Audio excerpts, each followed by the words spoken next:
তেলেঙ্গানার ৩২ বছর বয়সী তেজেশ্বর আর অন্ধ্রপ্রদেশের ২৩ বছর বয়সী ঐশ্বরিয়া, এই দুজনের মধ্যে এমন এক মর্মান্তিক ঘটনা ঘটে যা সারা ভারত তোলপাড় করা সোনাম এবং রাজা রঘুবংশীর কেসকেও হার মানাবে। এই কেসে ঐশ্বরিয়ার মা অর্থাৎ সুজাতা তার মেয়েকে বিয়ে দেওয়ার জন্য মরিয়া হয়ে উঠেছিলেন। আপনি যদি একটু ধৈর্য ধরে ভিডিওটি শেষ পর্যন্ত দেখেন তাহলে বুঝতে পারবেন তিনি কেন এমনটা করেছিলেন। আর হয়তো আপনার ভাবতে অবাক লাগবে যে এরকমটাও কি বাস্তবে সম্ভব। একদিকে যেমন ভারতের প্রত্যেকটা নিউজ চ্যানেলের হেডলাইন সোনাম এবং রাজা রঘুবংশীর খবর ছড়িয়েছিল, ঠিক সেই সময় তেলেঙ্গানার এই কেসের অভিযুক্তরা সোনাম এবং রাজা রঘুবংশীর কেস থেকে অনুপ্রাণিত হয়েছে। যেহেতু সারা ভারত সোনাম এবং রাজা রঘুবংশীর কেস নিয়ে তোলপাড় ছিল, তাই তেলেঙ্গানার পুলিশ চাইছিলেন না এরকম ঘটনা দ্বিতীয়বার ঘটুক। এই ঘটনায় পুলিশ খুবই দ্রুত অ্যাকশন নেন এবং কেসের সঠিক তথ্য বার করেন। এই মামলায় পুলিশ মোট ৮ জনকে গ্রেপ্তার করেন, যার মধ্যে ছিলেন একজন মা, মেয়ে, একজন ব্যাংকের ম্যানেজার, তার বাবা এবং তার স্ত্রী, এছাড়া আরও ৩ জন ভাড়াটিয়া অপরাধী। ২৩ বছর বয়সী ঐশ্বরিয়া, যিনি অন্ধ্রপ্রদেশের কুন্নুলের বাসিন্দা, তার মা সুজাতা, যার বয়স ৫০ বছর। তারা একটা বাড়িতেই থাকতেন। সুজাতা একটা ফাইন্যান্স কোম্পানি NBFC-তে সুইপার হিসেবে কাজ করতেন, অর্থাৎ ঝাড়ু পোছা পরিষ্কার পরিচ্ছন্ন করার। আর এই কাজ করেই তাদের সংসার চলত। তাদের আর্থিক অবস্থা খুব বেশি ভালো ছিল না, এজন্যই ঐশ্বরিয়া বেশি পড়ালেখা করতে পারেননি। কখনো কখনো মায়ের শরীর খারাপ হলে ঐশ্বরিয়া নিজেই যেতেন মায়ের কাজ করতে, অর্থাৎ NBFC ফাইন্যান্স অফিসে গিয়ে কাজ করে আসতেন। ঐশ্বরিয়া যেহেতু ২৩ বছরের হয়ে গেছিল, তাই তাকে বিয়ে দেওয়ার জন্য বিভিন্ন জায়গায় খবর লাগাতে থাকেন তার মা। এদিকে তেলেঙ্গানার ৩২ বছর বয়সী তেজেশ্বর, যিনি তেলেঙ্গানার গাড়োয়ালের বাসিন্দা, যার পরিবারে ছিলেন বাবা ঘন্টা জয়রামরু, মাতা শকুন্তলা এবং তার যমজ ভাই তেজবর্ধন আর একমাত্র বোন রমা দেবী। তেজেশ্বর পেশায় একজন ল্যান্ড সার্ভেয়ার অর্থাৎ জমি জরিপকারী ছিলেন। আসলে তিনি জমি মেপে জমির আল বা দাগ এগুলোকে ঠিক করে দিতেন, যাতে করে জমি নিয়ে জমির মালিকের অন্য কারোর সঙ্গে কোনো প্রকার সমস্যা না হয়। হ্যাঁ, তিনি সরকারি চাকরি না পেলেও তার কাছে লাইসেন্স ছিলেন এবং এই কাজ থেকে তিনি বেশ টাকা ইনকাম করতেন। এছাড়া তিনি ড্যান্স শেখাতেন। অ্যাকচুয়ালি এটা তার প্যাশন ছিল। প্রফেশন হিসেবে তিনি জমি জরিপের কাজই করতেন। যেহেতু তেজেশ্বরের বয়স ৩২ বছর বয়সেরও বেশি হয়ে গেছিল, তাই তার পরিবার তাকেও বিয়ে দেওয়ার জন্য বিভিন্ন জায়গায় খবর লাগাতে থাকেন।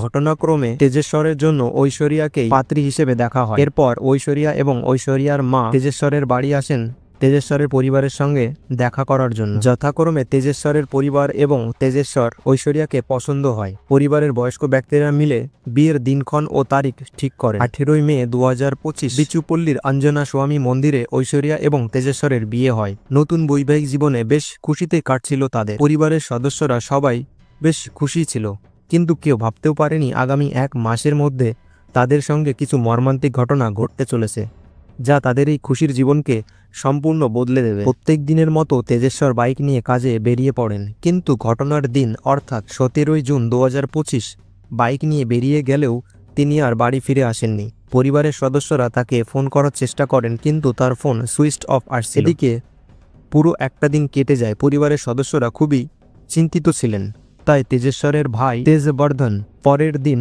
অর্থাৎ ১৮ জুন ২০২৫ গাড়োয়াল টাউন পুলিশ স্টেশনে গিয়ে তার ভাইয়ের নিখোঁজের কেস দায়ের করেন। আসলে তেজেশ্বরের বিশেষ কারোর সঙ্গে ঝগড়া বা বিবাদ ছিল না, কিন্তু সে যেহেতু জমি জরিপের কাজ করতেন, তাই কখনো কখনো কিছু মানুষের সঙ্গে তার কিছু সমস্যা হতো। পুলিশ বিভিন্ন জায়গায় তল্লাশি চালান বা আশেপাশের পার্শ্ববর্তী এলাকায় পুলিশ স্টেশনের সঙ্গে যোগাযোগ করেন, তবে বিশেষ কোনো তথ্য আসে না। এরপর ঘটনার ৩ দিন কেটে যায়, অর্থাৎ ২১শে মে ২০২৫ তেজেশ্বরের বাড়ি থেকে প্রায় ১৫০ কিলোমিটার দূরে অন্ধ্রপ্রদেশের নন্দিয়াল জেলার সুগলিমাতা গ্রামে একটি ক্যানাল ছিল, যার নাম HNSS। এর পাশেই কয়েকজন স্থায়ী বাসিন্দারা কাজ করছিলেন, কিন্তু কোথাও থেকে যেন খুব তীব্র দুর্গন্ধ আসে, যার জন্য তাদের কাজ করতে খুবই অসুবিধা হচ্ছিল। প্রথমে তারা সেই গন্ধটিকে খুঁজে বার করার চেষ্টা করেন এবং তারা ভাবেন এই গন্ধটিকে কোনোভাবে পরিষ্কার করবেন অথবা মাটি চাপা দিয়ে সেটাকে বন্ধ করবেন। এরপর স্থায়ী লোকেরা যখন ক্যানালের পাশে পৌঁছে যান, তখন দেখতে পান এক মর্মান্তিক ঘটনা, আর তারা দ্রুত পুলিশ স্টেশনে ফোন করেন। ঘটনাস্থলে পুলিশ এবং ফরেনসিক টিম পৌঁছান। পুলিশ পৌঁছে দেখেন একজনের দেহ পড়ে রয়েছে, যার অবস্থা ছিল খুবই খারাপ। বোঝাই যাচ্ছিল না ইনি কে ছিলেন। এরপর পুলিশের একটা টিম দ্রুত বডি স্ত্রীকে কুর্নুলের সরকারি হসপিটালে ময়নাতদন্তের জন্য পাঠান। এদিকে তেজেশ্বরের ভাই পুলিশ স্টেশনে তার দাদার নিখোঁজের কেস দায়ের করেছিলেন। গাড়োয়াল পুলিশ স্টেশনের টিম বিভিন্ন জায়গায় তল্লাশি চালিয়ে যাচ্ছিলেন। বিভিন্ন জায়গায় সিসিটিভি ফুটেজ এবং তেজেশ্বরের মোবাইলের লোকেশন ট্র্যাক করার চেষ্টা করেন। তেজেশ্বরের শেষ লোকেশন পাওয়া যায় পিন্নাপুরম লেকের কাছে, যেখানে তার ফোন সুইচ অফ হয়েছিল। এদিকে তেজেশ্বরের বাড়ির কাছে যে পুলিশ স্টেশন অর্থাৎ গাড়োয়াল পুলিশ স্টেশনে এসপি একদল স্পেশাল টিম বানিয়েছিলেন তেজেশ্বরের কেসের ইনভেস্টিগেশনের জন্য। ঘটনাক্রমে যখন অন্ধ্রপ্রদেশ থেকে গাড়োয়াল পুলিশ স্টেশনে অজ্ঞাত এক ব্যক্তির ব্যাপারে খবর আসে, তখন দ্রুত গাড়োয়াল পুলিশ স্টেশনের স্পেশাল টিম কুর্নুলের হসপিটালে পৌঁছে যায়। সেই সাথে তেজেশ্বরের মা, বাবা, ভাই ও পৌঁছে যান সেখানে। তেজেশ্বরের অবস্থা এমন ছিল যা দেখে বোঝা যাচ্ছিল না আসলে কে এই ব্যক্তি। কিন্তু তার হাতে তার মায়ের নামের একটা ট্যাটু ছিল এবং হাতে একটা পলা পরা ছিল, যার জন্য প্রাথমিকভাবে তাকে তদন্ত করা হয় এবং এরপর ময়না তদন্তের জন্য পাঠানো হয়। ময়না তদন্তের রিপোর্টে আসে তাকে কোনো ধারালো অস্ত্রের সাহায্যে গলা আঘাত করে মর্মান্তিক পরিণতি ঘটানো হয়। তেজেশ্বরের পোস্টমর্টম রিপোর্ট দেখার পর পুলিশ বুঝতে পারেন এটা কোনো সাধারণ ঘটনা নয়, এর পেছনে বড় কোনো পরিকল্পনা রয়েছে। কিন্তু কে বা কারা এমন মর্মান্তিক ঘটনা ঘটিয়েছিল তা এখনো খুঁজে বার করা বাকি ছিল। এরপর পুলিশ টিম তেজেশ্বরের প্রত্যেকটা ডিটেলস আরো গভীরভাবে তদন্ত করেন। কোনো শত্রুতা, কোনো পুরনো সমস্যা নিয়ে ঝামেলা হয়েছিল বা ঝগড়া হয়েছিল কিনা, কিন্তু পুলিশ টিমের হাতে বিশেষ কোনো তথ্য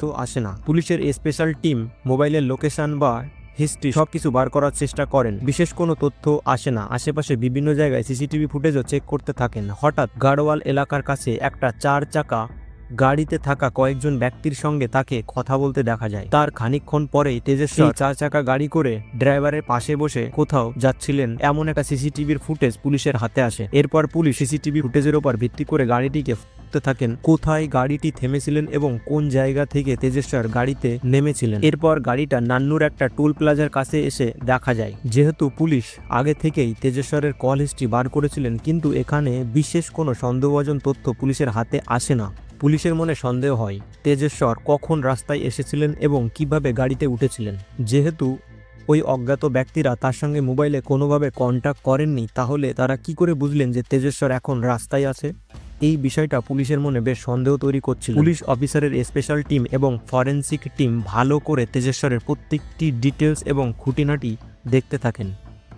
তখন ফরেনসিক টিম তার বাইকের বিভিন্ন ফিঙ্গারপ্রিন্ট এবং আরও তথ্য জোগাড় করার চেষ্টা করেন। আর এ সময় হঠাৎ তেজেশ্বরের বাইক থেকে একটা জিপিএস ট্র্যাকার খুঁজে পান। সবথেকে অবাক করার বিষয় হলো একজন নর্মাল ব্যক্তি কেন তার বাইকে জিপিএস ট্র্যাকার ব্যবহার করবে। পুলিশের মনে সন্দেহ হতে থাকে তেজেশ্বরের কি এমন দরকার হতে পারে যে তিনি জিপিএস ট্র্যাকার ব্যবহার করবেন। তখন পুলিশ এটা অনুমান করেন যে হয়তো অপরাধীরা আগে থেকে তেজেশ্বরের বাইকে জিপিএস ট্র্যাকার লাগিয়ে দিয়েছিলেন এবং এই জিপিএস ট্র্যাকারের মাধ্যমে তাকে ট্র্যাক করছিলেন। যখন তারা ট্র্যাকিং করে জানতে পারেন তেজেশ্বর রাস্তার পাশেই আসে বাইক নিয়ে, তখন তারা 4 চাকা গাড়ি নিয়ে তার বাইকের সামনে দাঁড় করান এবং তার সঙ্গে কথা বলেন আর খানিকক্ষণ পর গাড়ি চালিয়ে সেখান থেকে চলে যান। এখনো পর্যন্ত পুলিশের হাতে তেজেশ্বরের এই কেস নিয়ে বিশেষ কোনো তথ্য আসেনি। এদিকে সারা ভারত সোনাম এবং রাজা রঘুবংশী কেসে তোলপাড় ছিল, যেখানে হানিমুনে যাওয়ার পর একজন নতুন স্ত্রী তার স্বামীকে প্রেমিক ও প্রেমিকের কয়েকজন বন্ধুর সাহায্য নিয়ে পৃথিবী থেকে সরিয়ে দেন। এই অ্যাঙ্গেলটা পুলিশের মাথায় আসে। এরপর পুলিশ তেজেশ্বরের স্ত্রী অর্থাৎ ঐশ্বরিয়ার দিকে নজর দেন, তার সম্বন্ধে তথ্য বার করতে শুরু করেন। তেজেশ্বরের সবেমাত্র 1 মাসের মতো বিয়ে হয়েছিল। নতুন জীবন সঙ্গী নিয়ে বেশ খুশিতেই কাটছিল, কিন্তু হঠাৎ তার সাথে এরকম মর্মান্তিক পরিণতি হওয়ার কারণে পুরো পরিবার মানসিকভাবে ভেঙে পড়েন। যে তেজেশ্বরকে জীবন সঙ্গী করে নতুন জীবন বাঁধার স্বপ্ন দেখেছিল, তার চেহারায় ছিল শোকের ছায়া। কিন্তু পরিবারের বাকি সদস্য অর্থাৎ তেজেশ্বরের মা, বাবা ও ভাই জানান তাদের বাড়ির নতুন বউ তাদের সঙ্গে তেমন কথা বলে না, সারাক্ষণ মোবাইল নিয়ে ব্যস্ত থাকেন। কখনো শ্বশুর, শাশুড়ি, ননদ এবং দেবরের সঙ্গে ভালোভাবে কথা বলে না। বেশিরভাগ সময় একা ঘরের মধ্যে থাকেন, সময় পেলেই মোবাইলে কথা বলায় ব্যস্ত থাকেন। যদি তাকে জিজ্ঞেস করা হয় সে কার সঙ্গে কথা বলছে তাহলে ঐশ্বরিয়া জানাতেন তার মায়ের সঙ্গে কিংবা তার বান্ধবীর সঙ্গে। এমনকি তেজেশ্বরের পরিবার জানান যে ঐশ্বরিয়া বিয়ের 5 দিন আগে বাড়ি থেকে গায়েব হয়ে গেছিলেন, অর্থাৎ তাকে কোনোভাবেই খুঁজে পাওয়া যাচ্ছিল না। 5 দিন পরে অর্থাৎ বিয়ের একদিন আগে ঐশ্বরিয়া আবার বাড়ি ফিরে আসেন, তারপর আবার বিয়ে হয়। সব থেকে অবাক করার বিষয় হলো প্রথমবার যখন ঐশ্বরিয়া ও তেজেশ্বরের বিয়ে ঠিক হয়, বিয়ের ডেট পরিবর্তন করা হয় কিছু পারিবারিক অসন্তুষ্টির কারণে, অর্থাৎ প্রথম ডেটেই তাদের বিয়ে হয়নি। বিয়ের 5 দিন আগে ঐশ্বরিয়া যখন নিখোঁজ হয়েছিলেন আর তারপর যখন সে আবার ফিরে আসে তখন পরিবারের সদস্যরা তাকে জিজ্ঞেস করেন যে তিনি এতদিন কোথায় ছিলেন। এর উত্তরে ঐশ্বরিয়া জানায় যে তেজেশ্বরের পরিবার তার থেকে প্রচুর পরিমাণে টাকা যৌতুক চেয়েছিলেন, যার জন্য সে মানসিকভাবে অখুশি ছিলেন, কেননা তার মা খুব বেশি টাকা আয় করতেন না। এর জন্য তিনি চাইছিলেন না যে তার মায়ের জমানো সব সঞ্চয় অন্য কেউ নিয়ে যাক তার কারণে। এজন্যই সে তার বান্ধবীর কাছে গিয়ে আত্মগোপন করেছিলেন। এর উত্তরে তেজেশ্বরের পরিবার ঐশ্বরিয়াকে জানায় যে তুমি চাইলে কমসে কম তেজেশ্বরের সঙ্গে বা আমাদের সঙ্গে কথা বলে এই সমস্যাটা মেটাতে পারতে, এটা না করে তুমি কেন কোথাও পালিয়ে গেছিলে। যার জন্য তেজেশ্বরের পরিবার একটু ক্ষোভ প্রকাশ করেন এবং তেজেশ্বরকে ঐশ্বরিয়াকে বিয়ে করতে বাধা দেন, কিন্তু তার শর্তেও তেজেশ্বর ঐশ্বরিয়াকে বিয়ে করে নেন। এই সমস্ত তথ্য শোনার পর পুলিশ ঐশ্বরিয়ার কল হিস্ট্রি বার করেন, আর যখন ঐশ্বরিয়ার কল হিস্ট্রি পুলিশের হাতে আসে তখন পুলিশের পুরো টিম পুরো হতবাক হয়ে যায়। ঐশ্বরিয়ার 1 মাসের মতো বিয়ে হয়েছিল। এই 1 মাসের ভেতরে ঐশ্বরিয়া প্রায় একটা নাম্বারে 2000-এরও বেশি সময় ধরে ফোন করেছিলেন এবং ঘন্টার পর ঘন্টা তার সঙ্গে কথা বলেছেন। ঠিক সেখানেই ঐশ্বরিয়া তার স্বামীকে মাত্র 100 থেকে 200 বার ফোন করেছিলেন, আর সেটাও আবার সামান্য কয়েক মিনিটের জন্য। এখন পুলিশের মনে সন্দেহ আরও ঘনীভূত হয়, যেহেতু আগেই তেজেশ্বরের পরিবার অর্থাৎ তার শ্বশুর, শাশুড়ি, ননদ এবং দেবর সবাই জানিয়েছিলেন যে বেশিরভাগ সময় তিনি ফোনে কথা বলতেন। এরপর পুলিশ 23 জুন 2025 নাগাদ ঐশ্বরিয়াকে থানায় ডেকে নেন এবং নিজেদের প্রক্রিয়ায় জিজ্ঞাসাবাদ করেন। জিজ্ঞাসাবাদের পর পুলিশ ঐশ্বরিয়ার মা সুজাতাকেও থানায় ডেকে আনেন এবং তারও কল হিস্ট্রি বার করা হয়। এরপর ঐশ্বরিয়ার মার কল হিস্ট্রি পুলিশের হাতে এলে রীতিমতো পুলিশ পুরো হতবাক। আসলে ঐশ্বরিয়া ও তার মা সুজাতা একই নম্বরে কম বেশি একই ব্যক্তির সঙ্গে কথা বলতেন। এই নম্বরটি ছিল এনবিএফসি ফাইন্যান্স কোম্পানির ম্যানেজার তিরুমলা রাওয়ের, যেখানে ঐশ্বরিয়ার মা সুজাতা সুইপার হিসেবে কাজ করতেন এবং মায়ের অনুপস্থিতিতে ঐশ্বরিয়াও একই জায়গায় কাজ করতে যেতেন। সেই ব্যাংক ম্যানেজারের সঙ্গে মা ও মেয়ে ঘন্টার পর ঘন্টা কথা বলতেন। তিরুমলা রাওয়ের বয়স ছিল 35 বছর। তিনি কম্পিউটার সায়েন্সে বিটেক করেছিলেন এবং একটা নন ব্যাংকিং ফাইন্যান্সিয়াল কোম্পানির ব্রাঞ্চ ম্যানেজার। তার বাবার নাম তিরুপট্টাইয়া, যিনি অন্ধ্রপ্রদেশের একজন রিটায়ার্ডপ্রাপ্ত পুলিশ অফিসার ছিলেন। 2019 সালে তিরুমলা রাও বিয়ে করেন, কিন্তু বিয়ের 8 বছর হয়ে গেলেও তিনি বাবা হতে পারছিলেন না। আসলে ডাক্তার জানিয়েছিলেন তার স্ত্রী আর সন্তান ধারণ করতে পারবেন না, যার জন্য তিরুমলা রাও মানসিকভাবে অবসাদগ্রস্ত ছিলেন আর তিনি আরেকটি বিয়ে করার পরিকল্পনা করেন। কিন্তু যখন তিরুমলা রাওয়ের স্ত্রী তার এই সিদ্ধান্তের ব্যাপারে জানতে পারেন তখন তিরুমলা রাওয়ের স্ত্রী তার বিরোধিতা করেন। এরপর ধীরে ধীরে তিরুমলা রাও ও তার স্ত্রীর মধ্যে সম্পর্কের দূরত্ব বাড়তে থাকে। এদিকে তিরুমলা রায়ের ব্রাঞ্চে সুজাতা, যে সুইপার হিসেবে কাজ করতেন, তার সঙ্গে ধীরে ধীরে বন্ধুত্বের সম্পর্ক গড়ে ওঠে। সময় বাড়ার সাথে সাথে তাদের সম্পর্কের গভীরতা বাড়তে থাকে। এইভাবে চলছিল প্রায় 50 বছর বয়সী সুজাতা এবং 35 বছর বয়সী তিরুমলা রাওয়ের সম্পর্ক। কাজের মাঝে যখন সুজাতার শরীর খারাপ হতো তখন ঐশ্বরিয়া তার মায়ের জায়গায় গিয়ে কাজ করে আসতেন, আর এই কারণেই তিরুমলা রাওয়ের সঙ্গে ঐশ্বরিয়ারও দেখা হয়। ধীরে ধীরে তিরুমলা রাওয়ের ঐশ্বরিয়াকে ভালো লাগতে শুরু করে। এর ফলে তাদের মধ্যে একটা বন্ধুত্বের সম্পর্ক গড়ে ওঠে এবং ধীরে ধীরে তাদের সম্পর্কের গভীরতা বাড়ে। তিরুমলা রাও অর্থাৎ সেই একই ব্যক্তি যিনি মা ও মেয়ের দুজনের সঙ্গে সম্পর্কে যুক্ত ছিলেন। ঘটনাক্রমে তিরুমলা রাওয়ের ব্রাঞ্চে নাগেশ নামে এক ব্যক্তি আসেন লোন নেওয়ার জন্য, যার কাজ ছিল মাটির আসবাবপত্র বিক্রি করা এবং বানানো। তিরুমলা রাও আগে থেকেই জানতেন নাগেশের বিরুদ্ধে কিছু পুলিশের কারবাই অর্থাৎ কেস আছে, যার জন্য তার লোন পাওয়া খুবই কষ্টকর হবে। তাই তিনি নাগেশকে জানান যে সে যদি তিরুমলা রাওকে একটা কাজের জন্য সাহায্য করেন তাহলে তার যত টাকা লাগবে সে লোন পাইয়ে দেবেন এবং সে যদি তার এই কাজে সাহায্য করে তাহলে তাকে আরও এক্সট্রা টাকাও দেবে। এরপর নাগেশ তার এক বন্ধু পরশুরামকে রাজি করান। এদিকে তিরুমলা রাও আগে থেকে একটা জিপিএস ট্র্যাকার কিনে রেখেছিলেন এবং সেটা ঐশ্বরিয়াকে দিয়ে তেজেশ্বরের বাইকে লাগিয়ে দেন, যাতে তারা তেজেশ্বরকে ট্র্যাক করতে পারেন তেজেশ্বর কখন কোথায় যায়। তিরুমলা রাও আগে থেকেই নাগেশ এবং তার বন্ধু পরশুরামকে শিখিয়ে রেখেছিলেন তারা তেজেশ্বরের সঙ্গে যেন বন্ধুসুলভ আচরণ করেন। আর তিরুমলা রাওয়ের কথা মতো এই দুজন তেজেশ্বরের সঙ্গে বেশ একটা বন্ধুত্বের ভাব গড়ে তোলেন। তারা তেজেশ্বরকে জানান যে তাদের অনেক জমি আছে এবং জমিটিকে সঠিকভাবে মাপ দিতে হবে। তখন তেজেশ্বর রাজি হয়ে যায়, কেননা এটাই তো তার কাজ ছিল, আর তাছাড়া সে ভেবেছিল এই কাজটা করলে বেশ কিছু মোটা টাকা আসবে। এরপর জিপিএস ট্র্যাকিং করে তেজেশ্বরকে তারা ফলো করতে থাকে। যখন তারা দেখতে পান তেজেশ্বর বাড়ি থেকে বাইক নিয়ে একটা রাস্তার পাশে দাঁড়িয়ে আছে, তখন তিরুমলা রাওয়ের আদেশ অনুসারে নাগেশ ও পরশুরাম একটা 4 চাকা গাড়ি নিয়ে তেজেশ্বরের কাছে চলে আসেন। তেজেশ্বরের সঙ্গে কথা বলে গাড়িটি নিয়ে পিন্নাপুরম লেকের দিকে বেরিয়ে যান। খানিক দূর যাওয়ার পর প্রথমে নাগেশ একটি ধারালো দিয়ে পেছন থেকে আঘাত করে তিরুমলা রাও, তারপর নাগেশের বন্ধু পরশুরামও তিরুমলা রাওয়ের নাগেশ ও তার বন্ধু কাজ সম্পূর্ণ করার পর তিরুমলা রাওকে ভিডিও কলে দেখান তেজেশ্বরের এই মর্মান্তিক অবস্থা। আর এরপর তিরুমলা রাও ঐশ্বরিয়াকে ফোন করে জানান বাকি সব ঘটনা।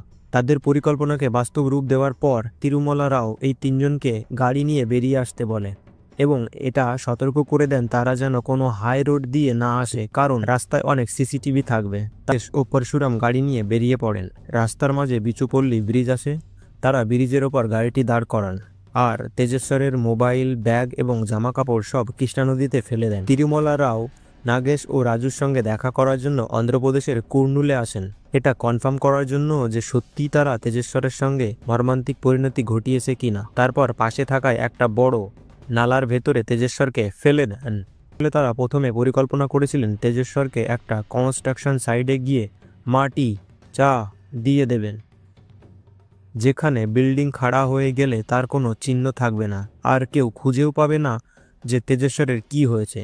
কিন্তু কনস্ট্রাকশন সাইডে প্রচুর ভিড় এবং মানুষের আনাগোনা থাকায় তাদের পরিকল্পনা পরিবর্তিত হয়। ফাইন্যান্স ব্যাংক ম্যানেজার তিরুমলা রাওয়ের সম্পর্ক ঐশ্বরিয়ার মা সুজাতার সাথে অনেকদিন আগেই ছিল। খুব অল্প সময়ের মধ্যে ঐশ্বরিয়ার সঙ্গে সম্পর্ক হয়েছিল। মা মেয়ে শুরুতে কেউই জানতো না তাদের এই সম্পর্কের কথা, কিন্তু সময় বাড়তে থাকার কারণে একে অপরের সম্পর্কের কথা জেনে যায়। এরপর ঐশ্বরিয়ার মা সুজাতা চাইছিলেন না যে তার মেয়ে তার প্রেমিকের সঙ্গে সম্পর্ক করুক, তাই সে ঐশ্বরিয়াকে বিয়ে দেওয়ার জন্য ব্যবস্থা করেন। যখন ঐশ্বরিয়া বিয়ের কথাবার্তা চলছিল তখন ঐশ্বরিয়া তিরুমলা রাওকে তার বিয়ের কথা জানান। এরপর তিরুমলা রাও ঐশ্বরিয়ার মা অর্থাৎ সুজাতাকে জানান তিনি যেন ঐশ্বরিয়াকে বিয়ে না দেয়। আসলে তিরুমলা রাওয়ের প্ল্যানিং ছিল যে তিনি ঐশ্বরিয়াকে বিয়ে করবেন, কারণ তার 8 বছর বিবাহিত জীবনে তার স্ত্রী এখনও তার জন্য একটা সন্তান জন্ম দিতে পারেননি। এদিকে ঐশ্বরিয়া ও তিরুমলা রাও বিয়ে করতে চেয়েছিলেন, তাই তো বিয়ের 5 দিন আগেই ঐশ্বরিয়া বাড়ি থেকে পালিয়ে গেছিলেন এবং পালিয়ে গিয়ে তিরুমলা রাওয়ের বাড়ি গিয়ে ওঠেন। তার বউ ও পরিবারকে বোঝানোর চেষ্টা করেন যে ঐশ্বরিয়া তিরুমলা রাওকে বিয়ে করতে চান, কিন্তু তিরুমলা রাওয়ের বউ এই সিদ্ধান্তে বাধা দেন, অর্থাৎ তিরুমলা রাওকে ঐশ্বরিয়ার সঙ্গে বিয়ে দিতে মানা করেন। এরপর তিরুমলা রাও তার প্রথম স্ত্রীকে পৃথিবী থেকে সরানোর পরিকল্পনা করেন, কিন্তু পরবর্তীতে তিনি ভাবেন সমাজের লোক কি বলবেন, তাই ভেবে তিনি প্ল্যানিং পরিবর্তন করেন আর ঐশ্বরিয়াকে বাড়ি ফিরে গিয়ে তেজেশ্বরকে বিয়ে করার পরামর্শ দেন। ঐশ্বরিয়াকে বাড়ি পাঠিয়ে দেন। এরপর ঐশ্বরিয়া বাড়ি ফিরে আসেন এবং বাড়ির সদস্যকে তেজেশ্বরের এই মিথ্যে কাহানি শোনায়। যৌতুকের জন্য সে বিয়ে করতে চাননি, বাড়ি থেকে তার বান্ধবীর কাছে গিয়ে আত্মগোপন করেছিলেন। আসলে যা সম্পূর্ণ ঐশ্বরিয়া সাজানো নাটক ছিল।